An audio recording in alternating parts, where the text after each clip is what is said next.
I would like you to imagine sitting in a room looking up at a tiled ceiling, and you notice that one tile is missing, just one. What would you concentrate your vision on? What would you look at the most? The answer, of course, is the missing tile. Now, that's fine for ceilings. In fact, it's actually good because we can replace a ceiling's missing tile and once again have a perfect ceiling. Ceilings, after all, can be perfect.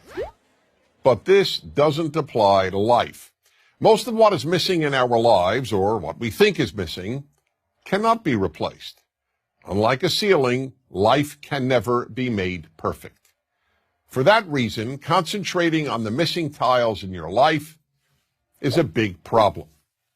Let me give you the example that taught me this great lesson about what I call the missing tile syndrome. A bald man once said to me, "You know, Dennis, whenever I walk into a room with people, all I see is hair." When I heard this, I immediately realized that in this regard, this man sees the world completely differently from how I do.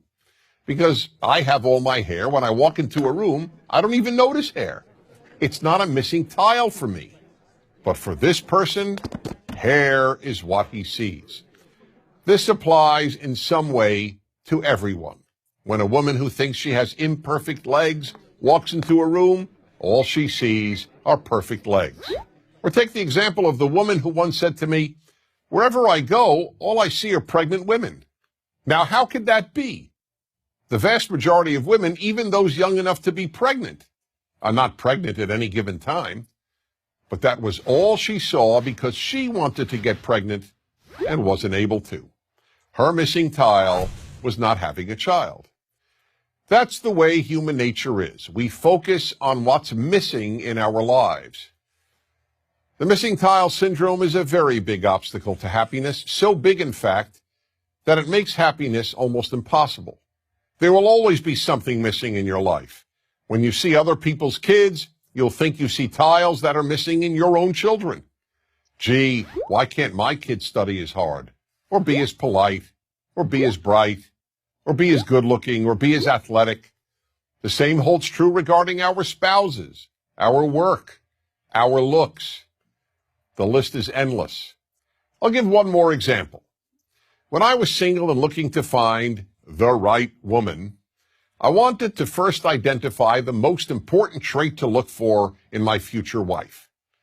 So after almost every date, I would call my best friend Joseph and announce, "Joseph, tonight I identified the most important trait in a woman." And he would always say, "Okay, Dennis, what is it?" And then patiently listen. One night I would tell him that it was intelligence, another night that it was looks, another night personality, and on yet another night kindness. One night, as usual, I called him up after an evening out and said, "Joseph, I finally figured out what the most important trait in a woman is." But this time he didn't say, "Okay, Dennis, what is it?" Instead he said, "Don't tell me, I'll tell you." Perplexed, I asked, "How do you know? You don't even know the woman I went out with." "It doesn't matter," he said. "Whatever trait tonight's woman was missing, that's the one you decided is the most important trait in a woman." I could say nothing. He was right. Whatever that night's date was missing is what I would declare the most important trait in a woman. I hadn't yet come up with the term missing tile syndrome, but that is exactly what I was suffering from. That's the way we play tricks on ourselves and undermine our happiness, by concentrating on the missing tiles every one of us has. So we really have a simple choice. Do we focus on the rest of the ceiling, on all the tiles we do have, or do we focus on the ones we're missing? To a large extent, the answer to that question will determine how happy you will be. I'm Dennis Prager.